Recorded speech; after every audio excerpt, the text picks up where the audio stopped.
Welcome back to Light the Fuse, the encyclopedic catalog of really every single person that's ever worked on, watched, or vaguely has heard about Mission Impossible franchise. We're getting everybody, I think. We're just running the gamut here. Yeah, we're anybody who's involved with Mission Impossible, we are trying to hunt them down and get them on this show. And if you ever have any ideas for people who should come on the show that we're not thinking of, let us know. We are definitely working on getting all the actors. We'd love to get them, and we're working on all kinds of people. Some we've already talked to, some we're working on getting to talk to, some we're just trying to get past gatekeepers so we can talk to them. But it will happen. I think we'll get them all. So just, but we love suggestions. So please let us know. And if you have any connections to anybody, we always love hearing that too, because like Drew said, we want this to be a thoroughly encyclopedic rundown of everything to do with Mission Impossible. We're going to do it all. Yeah, I mean, some people email us and we have not heard of or thought about reaching out to these people. And so it really does help, actually, just putting these people on our radar and letting us know that you want us to talk to them. It really does help, because sometimes we talk to people and we think, oh, maybe people aren't going to like that episode. Guess what? Those are always everyone's favorite episodes, the ones that we are worried about. So yep. It really does help to hear from you guys. So please keep reaching out and keep listening, obviously. And we're so excited for part 2 of Gary, because we really get to dig into other parts of his career. As I mentioned on the last episode, he is a filmmaker in his own right, and he's sort of traversed different disciplines of filmmaking. And so we get to talk some more about some more of those aspects of his career this week. Right, Charles? Yeah, it's really, really great stuff. Can't wait for you to hear it. And Drew gets to ask, of course, about some amusement park stuff, Disneyland stuff, which, of course, Drew loves to get all the scoops about that. I forgot about that. We'll have to talk about that afterwards when we get back. Yes, but just before we go, I just want to remind everyone that this episode is brought to you by Jeremy Dillon, and that you should definitely check out his podcast, My Favorite Album. It's really great. Each week, Jeremy chats with a musician, songwriter, filmmaker, composer, someone about their favorite album of all time. So it's really interesting. It's also interesting who has chosen the same album, because a few of them he's talked about a bunch. So right. Those are really fun. Someday I hope he has us on just to talk about our favorite albums. But we were on there at one point. He had us on to talk about all the Mission Impossible scores, but are those really our favorite albums? No, they're not our favorite albums, but we do love them so much. I mean, we listen to them and we cherish those scores. But we repurposed that interview into 4 episodes for ourselves, selfishly. That was last summer. And if you haven't listened to those episodes, you definitely should. That'll give you a taste of what Jeremy's show is like. And, yes. He's not lazy like us. He puts in all kinds of sound, music clips. And so it's good stuff. You should definitely check it out. Yes. This episode is also brought to you by John B., whose support we really cherish and appreciate. And also Real Estate Interest LLC, commercial real estate for growing companies. Now, Charles, I would be remiss if I did not ask you if you want to apologize to somebody. I don't know if he's even still listening to the show at this point, but... Wait, who am I apologizing to? You're apologizing to Lauren Balfe. Whoa, what did I do to Lauren? I love Lauren. Charles, you said Danny Elfman was your favorite composer on an earlier show. That's right. He and I have been texting about it, Charles, and I told you about this. Yes, I am. I'm sorry, Lauren. I still would love it if you would adopt us. That would be really great. I love you. You're still starting out. Elfman's been around a lot longer. I know you're going to surpass him, but just it's to give you incentive to make you work hard. Right. Yeah. Right. I think you might have jeopardized our kilts. That's all I'm going to say. Oh, no. No, that's right. Lauren said he was going to get us kilts, right? Yes. The kilts came from him. I mean, if we are adopted, then we have to wear his tartan, his pattern. I would do that in a second, for sure. I'm in. I know, but I really worry, Charles, that it's not going to happen. That I ruined it? Yes. How many father figures are you going to go through on this show, Charles? Come on. Lauren's going to adopt you, and he's going to leave me in the dust. The funniest thing about Lauren is that he only messages me when Charles screws up or something. And it is the funniest. It's the funniest back and forth. But I don't now. So, Now he might there not you go. text me anymore because I'm betraying his trust by telling you that you're out. But He's not gonna like that. no, but we got to make this right. You know what I mean? So I know. Hey, look, I love Lauren. He's my new favorite. He's gonna be my favorite. He's gonna pass Elfman. I know it. It's gonna happen. yes, okay, good. Especially after the next 2 missions. Yeah. Oh yeah. I mean, we got a little preview on our 100th episode. Not to shout out our own show, but go listen to that. Hear Lauren tickling the ivories in that one. Speaking of composers who Charles is mad at, we're gonna listen to Kevin Blumenfeld's plot theme, and then we're gonna come back.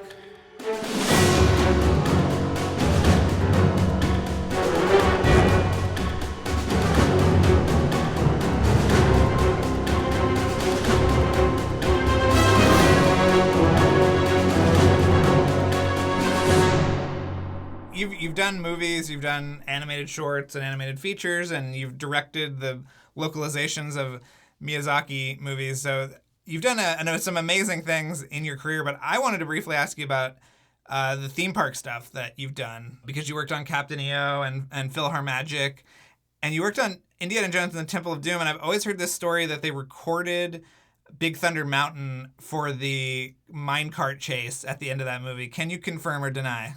I think that Ben Burt did that for the minecart chase, and I know he recorded it at Disneyland. They also recorded a real mine car, because, be literal. But yeah, they did some Disneyland recordings, and we've done Disneyland recordings since, including Tomorrowland. If you look at Brad Bird's other movies, got all sorts of great recordings from It's a Small World in it. But yeah, Big Thunder Mountain, I think, is definitely, Ben Burt did that, and I'm pretty sure he recorded that roller coaster for the minecart chase.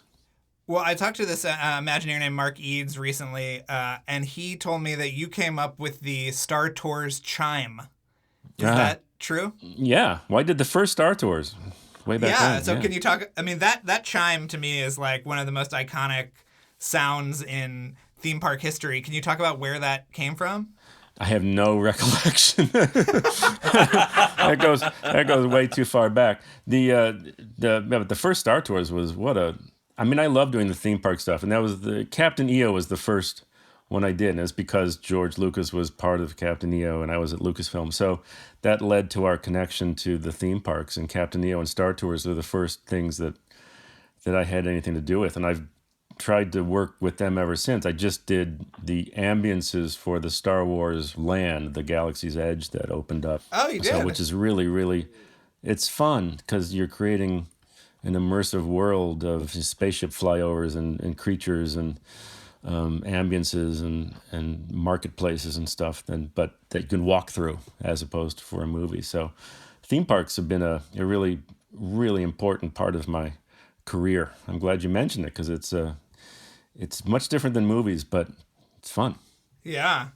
All right, Charles, ask about Punch Drunk Love. Punch Drunk Love. You knew where I was going. Yes. Punch Drunk Love is one of my top 5 favorite movies. Oh, I love Punch Drunk Love. Yeah. The sound design, it's some of the most unbelievable sound design I've ever seen in a movie, or heard in a movie, I should say. And I just have to ask, where did some of these sounds come from? Well, here's the embarrassing truth, because I love Punch Drunk Love too. I love the movie. I love how it turned out. And I don't think, it's okay for me to say this, I don't think I've done any movie where I didn't go where the director wanted for a long time. And so my approach to it, Paul Thomas Anderson kept just pushing it in a different direction. So a lot of the sound of that movie comes from Paul Thomas Anderson. And I don't think I'm talking out of school. When he first told me about it, he said, I'm making this movie about aliens that come down to Earth, and they want to help the Adam Sandler character, Barry Egan, they want to help him get out in the world. So they send down from the mothership Emily Watson to help bring him out into the world and help him find love. I went, wow, okay. None of that's in the movie, but it's in the soundtrack. So if you listen to the soundtrack, it seems like one of the approaches he wanted to take was there's these like burbling voice stuff. In fact, at the time we used a thing called Mac. It was a voice creation thing on the Mac where you could type in things like pudding, and then the Mac voice would go pudding. And then there's a burbling, sounds like a control room. In his mind, it was like a control room from the mothership above us. I just loved that approach where it was this science fiction. That's also the flare idea. The visuals are like a Technicolor MGM musical, but they also have these lens flares, almost a J.J. Abrams lens flare thing, which is a science fiction kind of motif, a 70s science fiction look. He wanted it's a great movie. It's a great combination of kind of romance and violence, and it's a beautifully done movie that I love doing the sound for. A lot of the sound in it is meant to be kind of big and over the top and startling. When the loudest sound effects in that movie is the phone ring when Barry Egan calls a phone sex place and then has to wait for them, gives his credit card and then has to wait for them to call back. And then he sits there in silence for a very long time and the phone rings, and Paul wanted that phone ring to just shock the hell out of you. So that movie is meant to, it's a movie about a character who's kind of bipolar. He's got violence, he's got a soft exterior but this violent interior. And the movie plays up that beautifully, and the soundtrack and the John Bryan music, which was beautiful. Everything in that movie comes together and is part of making you. I've said this before, but it's one of my favorite little things we did in that movie is we gave Barry Egan one squeaky shoe because he's really kind of schizophrenic. So it's just little things like that just make you think. The whole movie is full of subliminal. There are sound effects in there that, like a brake squeal from a truck passing by, actually plays there's a 5-note melody that John Bryan wrote for the the truck sound was part of the song. That is played by the air brakes of a truck that goes by. So it's very integrated in a way that not too many movies are clever enough to do, and it's all due to Paul Thomas Anderson. It was his vision of that movie. Wow. Incredible. Yeah. So also Terminator 2? Yeah, which is 91. That's a long time ago now. So, yeah, that was a great experience because James Cameron is such a great... Talk about people who are good at making sequences work. He was great. I learned a lot from him about how to... And the counterintuitive thing I learned from James Cameron that is hard to learn, kind of like what I learned from De Palma about being quiet is okay. And from Cameron, I learned that that having fewer sounds in action scenes make them seem bigger. So... Terminator 2, if you listen to it again, you watch it again, you think about the sound. Even the biggest action scenes are fairly focused sound-wise. They're not over the top in a way that sometimes modern movies do. It's very, very focused and clear, and it comes across bigger for that reason than it does if you put in too many sounds. One of the earliest and most important lessons I learned, and that was all Jim Cameron. Wow. I also I don't think I've seen Backdraft maybe since, I don't know, the mid-90s. But the sound of that movie is still in my head. Oh, good. The fire sounds and everything. I mean, it's just, I don't know what you can say. How did you record fire sounds, or what did you use for that? Well, it's funny you mentioned that. I just did a remix. I haven't done too many of these, but a lot of old movies are getting re-released in Blu-ray or home Atmos and various formats, and they go through a remix process. And I usually avoid them, but I wanted to do Backdraft because I had a special place in my heart for also 1991. So I wanted to go back and remix. So if you feel like watching again, make sure you get the Atmos version of the Blu-ray that just came out. But we recorded real fire working at Skywalker Ranch. Just a little before Backdraft came out, there was old buildings that they were getting rid of on Skywalker Ranch to build new buildings, and they burned them down for the training of the fire department here. And so we recorded lots of real fire and real fire equipment and real firefighters, which was great. But what I discovered was what makes fire interesting are sweeteners. And that movie is full of animal sounds. Coyote. For the Backdraft itself, there's a coyote sound that... The howling of a coyote is the sound of the wisp of smoke under the door crack, or lots of the fire explosions have growls and animal sounds in them, which is an old sound effects editor trick to give it personality. I also would manipulate compressed air in my hand and make these whispery sounds, and then for smaller fires to give them. The whole idea was to give fire a personality, and the movie was about a character, the William Baldwin character, really sort of fire speaks to him, because of their father being dead and other things. So the fire had to feel alive in a way that gave us excuse to put in all sorts of wild sounds. And turns out fire sound, literal fire sound, is not usually very interesting, but the sweeteners, the bending metal and the stress of wood and metal and the creaks and the screeches and the vocalizations, that's what gave it personality. So that was it was a fun year for me, because I did Terminator 2 and Backdraft in the same year. So that was a lucky year for me. Wow. You were on Ang Lee's Hulk. Yeah. How late did Danny Elfman's score arrive? We had it through the final. It must have come pretty late, like a lot of scores do. I don't remember it coming in any later than other movies. Okay, I just know that he came in very, very late in the process to replace. I can't remember who it was he was replacing. Michael Dana. Oh, okay. Yeah.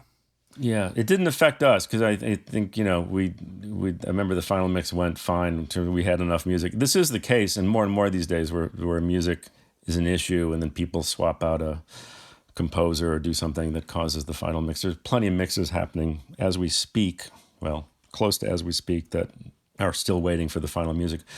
But, Danny Elfman was, pretty fast and professional, so I don't remember that being a holdup. The fun thing about that movie, if anyone wants to watch it again, because it didn't hit very well, but what a clever use of multiple panels on the screen. Yeah. Ang Lee was trying to give a comic book feel to it in his own way, and it was brilliantly done. Made it really hard for sound, because you then, you have like 5 things happening on screen at the same time. It's like the end of Carrie times 3. But so that was the challenge of that movie, and I thought that was brilliantly done. That was a wonderful, and I haven't seen anyone try. I think a lot of the comic book superhero movies these days are almost trying to pretend they don't come from comic books. But Ang Lee was definitely saying, this is a comic, and it's going to feel like a comic. So when those panels were on, did you do sound for all of them and then sort of shift the focus? How did that work? You had to shift. We would cover, the focus often was there's something where you were supposed to pay most attention to, so that became the primary. But there was always switching. That's what made it complicated. It wasn't, there was always, there were plenty of things you could pay attention to. And, Steven Spielberg has a great saying where he says sound sort of helps guide the eye. And it really does. And so that movie in particular, sound was telling us which of the panels was the important thing to look at any one time. So when the visuals get that complicated, sound's job is to help focus the audience's attention. So there was no one answer to where we would put the sound. It was changing all the time, but it was an important element of that movie to help make it make sense. Well, yeah, I remember a New York Times article that came out when that movie was released, and it was quoting somebody that in the production that said, "You think the movie's weird now? You should have seen it 6 months ago." So, was there an even weirder version of the Hulk that you worked on? I don't remember the movie itself being. Ang Lee himself had a very spiritual. That movie also has very spiritually interesting flashbacks and scenes. So it's a very internal movie, and then maybe that got cut back. I loved those scenes. They're beautifully sort of evocative, cinematic scenes trying to get inside what made the Hulk the Hulk. But his approach was that was a great idea to have Ang Lee do a superhero movie. I think it needs a second look, that movie, now that there's been, 6 Hulks since then. But that Hulk deserves another look for people, because it's a completely unique take on a superhero. Yeah. Yeah. It's a really fascinating movie. I think there are some people out there that are trying to push it because it's so interesting compared to everything else that's out there now. Yeah, no, it's an interesting movie, and it was fun to do. Ang Lee was an interesting. I didn't have this. Dennis Murin, who was the visual effects supervisor on it, he's got a story where I think Ang gave him a rock. I don't know the full story, but something about this rock will give you some. I want the movie to have the feeling of this rock, Aang had an interesting way of thinking and communicating. Well, I briefly before we go, Charles and I are also fascinated by Newt, which was your Pixar movie. It was announced. It was I know, we it's saw sad. production art. I think Oh, enough time has passed. Maybe we can talk about it without getting in trouble. Yeah. What happened and why? I mean, it's so interesting to me that you worked on Brave, which had this crazy, change in leadership and change in direction, and sort of why that couldn't have been done for Newt. I don't know from the Pixar side. I mean, Newt just got canceled, which is a pretty rare thing for Pixar. I mean, they've said different things, like I think the movie Rio had a similar sounding plot. And it just, all movies at Pixar too, they're very honest about every movie has a hard time getting started, and they go through bad versions and then you eventually find it. And Newt just, it didn't get past the early bad versions. And, I still have a soft spot in my heart for that story because it's essentially, I was trying to make a movie that harkened back to movies I love, which are old romantic comedies. The Frank Capra, It Happened One Night, and Preston Sturges, The Lady Eve, and sort of 1930s, 1940s romantic comedies. And it doesn't sound like too many other people shared my belief that was a genre that could work in animation. But I want that movie more than anything now. It was see, like Preston I mean, Sturges. there's something there. And I don't know. It just, we were also trying to make that movie. That movie had the additional burden of Pixar was trying to figure out how to do things more efficiently, and, keep the budgets down. So we were the try to keep the budget down movie, which turns out that ended up not helping us get the movie over the hump.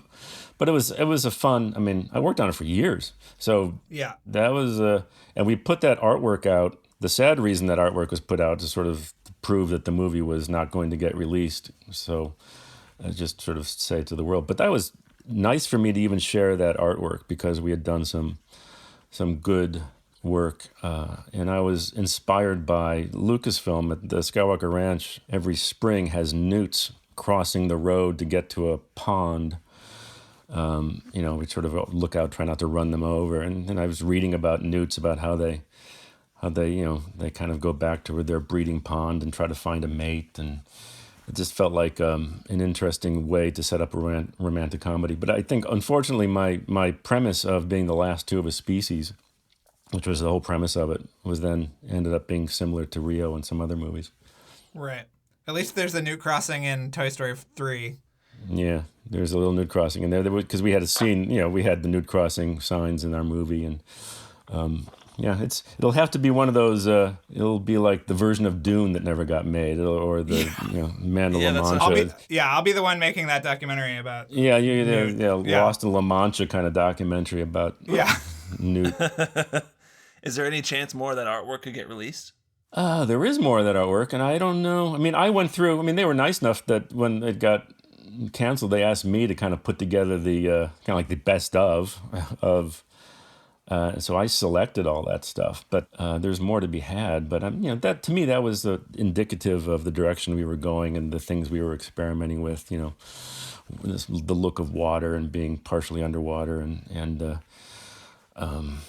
nature and being its springtime and love and romance and all that stuff. So I think what's out there is it's in a way just the artwork alone gives you some sense of where we were going.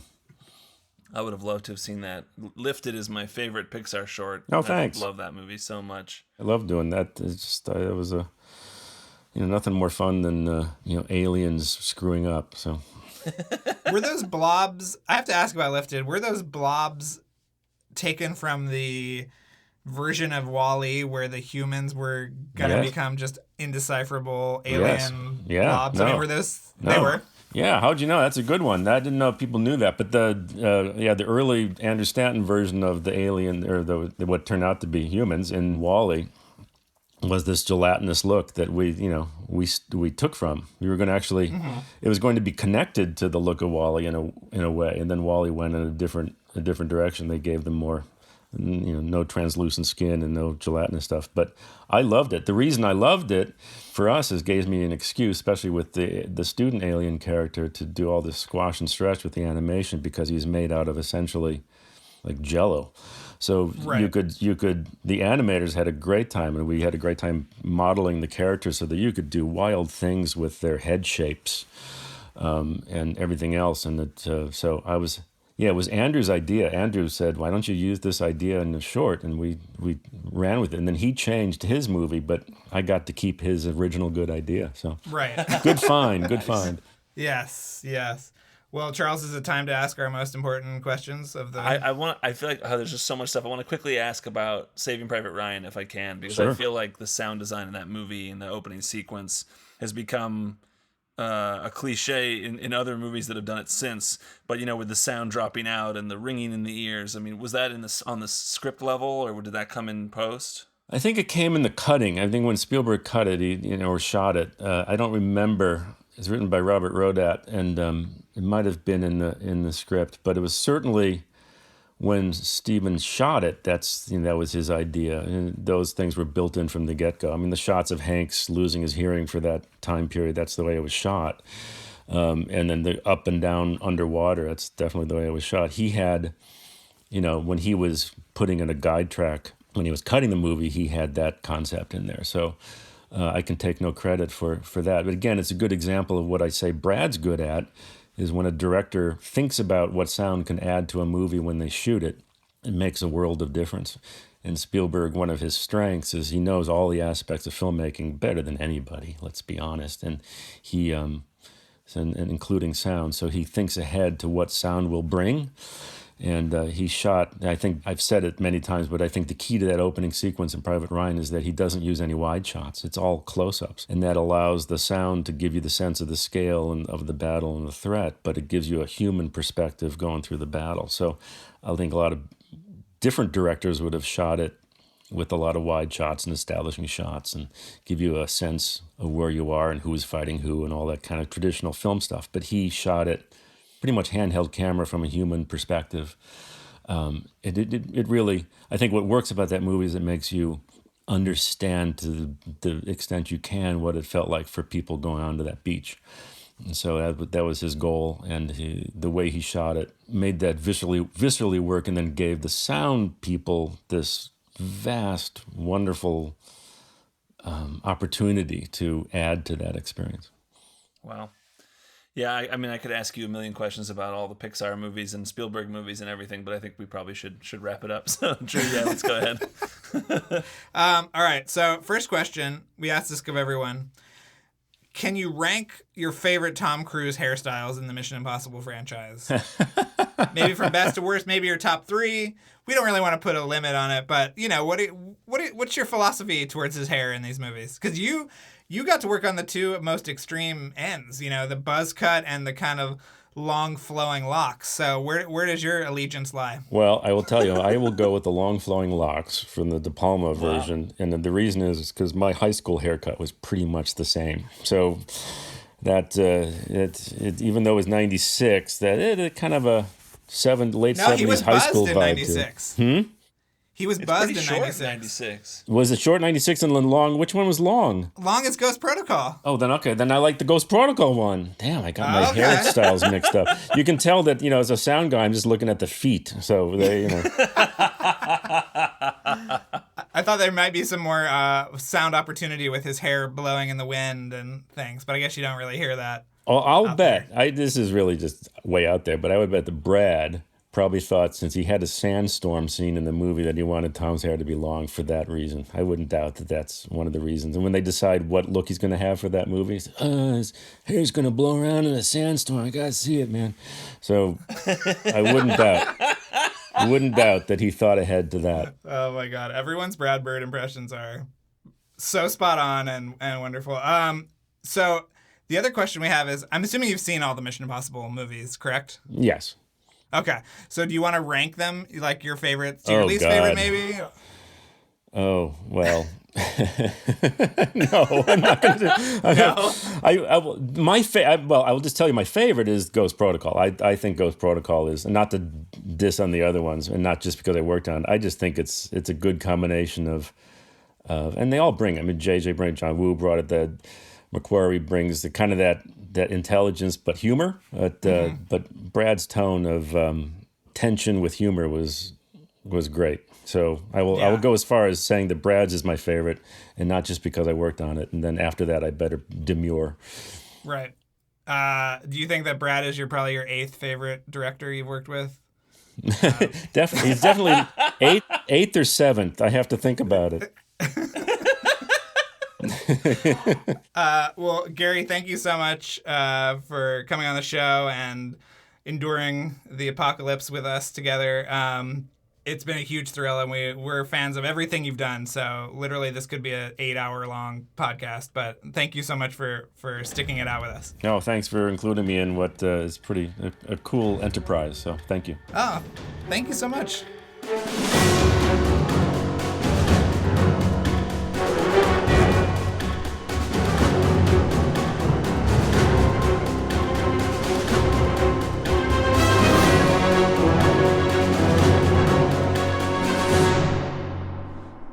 All right, Charles.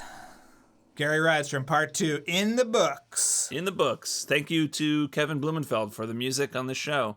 He did that great work for us, so thank you to Kevin for that. And I hope you don't go to jail. So what were your takeaways from this section of Gary's chat? Well, you got some scoops about how Thunder Mountain was used for the sound in Temple of Doom, which you had long heard rumors about. Yeah, and you also got to talk about Star Tours too. Yes, the Star Tours chime. That's like the most iconic noise in Disneyland, one of them. So, we haven't been able to go to Disneyland in many months, so that's been a bummer. But at least we got to hear some fun stories. But yeah, had you heard? You're the Punch Drunk Love super fan. Had you heard the story of it being a sci-fi movie before? I had heard there was an interview that I read many years ago where Paul Thomas Anderson had mentioned it. He had called it a sci-fi movie, but to hear in detail the description of the plot as he saw it to Gary Rydstrom, and the reason why the sound is the way it is, and the reason why they have those crazy flares, which I asked Robert Elswit about when we interviewed Elswit now a year or two ago. All of that is fed into by this idea that aliens are trying to help Adam Sandler, which is so crazy. And I love that. It was just so amazing to hear him tell that. I had not heard those specifics about Punch Drunk Love as a sci-fi movie. I loved hearing that. That was so cool. Yeah, Gary has a lot of awesome stories. So it was such a thrill to get to talk to him. And I guess we should plug West Side Story as maybe coming out this year. Right. In December? Yeah. Oh, and him talking about Newt, that was fascinating. I want that movie. Him saying that it was like a Preston Sturges. I mean, I worship Preston Sturges. I would have loved to see an animated movie like that. That kind of screwball comedy that he would do was so great. I mean, Palm Beach Story is one of my favorite movies. So, I mean, oh my God, to see that as an animated movie would have been so cool. Yeah, and it was interesting that they were trying to make a low-budget movie. Right. Which... Low budget and Pixar do not go hand in hand, but that's a fascinating approach. Yeah. Anything else, Charles? You want to wrap up? Also cool to hear him talk about James Cameron and what he learned from working with James Cameron, and that actually using fewer sound effects makes the movie feel bigger, which was really cool to hear about. It was just such an awesome interview. So it's such a thrill to talk to Gary Rydstrom, who is just a legend. You got any shout outs this week? We have to give a very special thank you to Dustin Catalan. Thank you to Dustin for helping us out. And if anyone else wants to, you can check out our Patreon. It's patreon.com/LightTheFuse. And you can sign up for our bonus content and get our commentaries for the 6 movies and all kinds of other stuff. We do bonus episodes every week.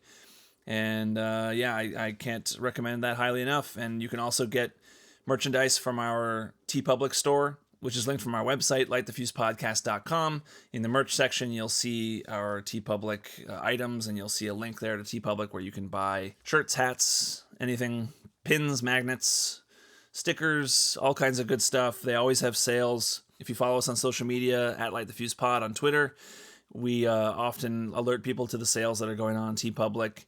And anything else? No, I just want to encourage people to like, subscribe, rate, and review wherever they're listening to this podcast. And follow us on social media at LightTheFuse-Pod on Twitter and Instagram. We've been having a lot of great discussions on there, actually, and a lot of great engagement from people who are so passionate about this series and who contribute things that sometimes we didn't know and suggest things. So keep up on those if you want even more Mission Impossible content, because it's pretty active all week long on that front.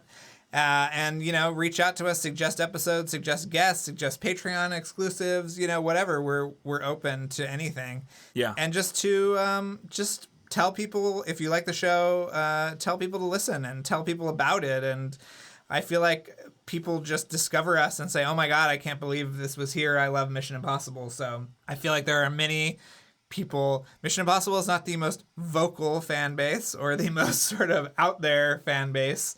So just let them know. I mean, Charles, I love what you said about how, the Mission Impossible fans can differ on opinion, but still be civil and still love the franchise as a whole, which we have not seen on other franchises. So, keep that love going and keep the show going. Everything helps. Yeah.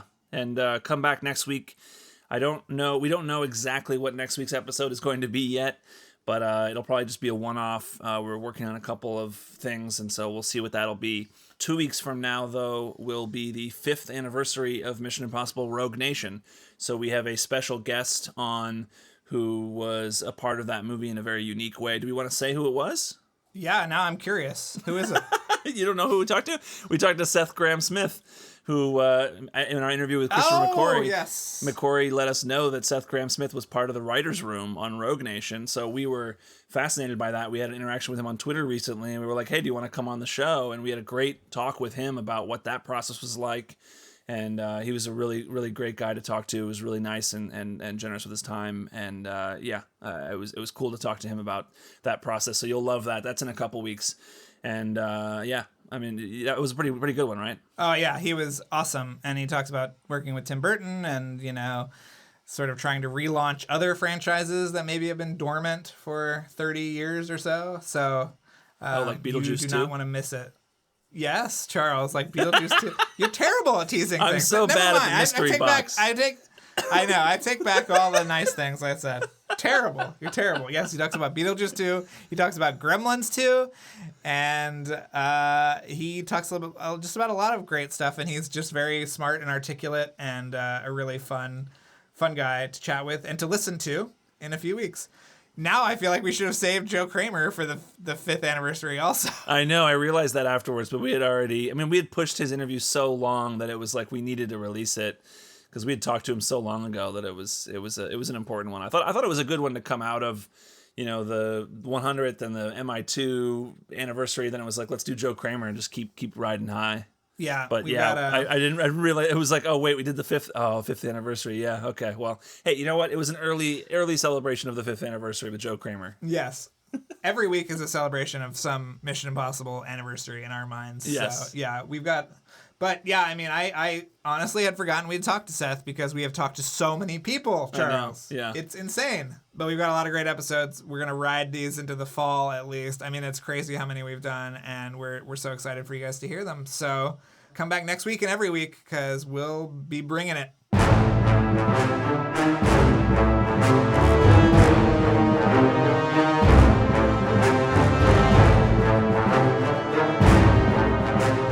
Thanks again for listening, everyone. And before we go, another mission, should you choose to accept it, please rate, review, and subscribe to the podcast on iTunes. And remember that you can follow us on Twitter and Instagram at LightTheFusePod and email us questions or comments at lightthefusepodcasts@gmail.com. This message will self-destruct in 5 seconds.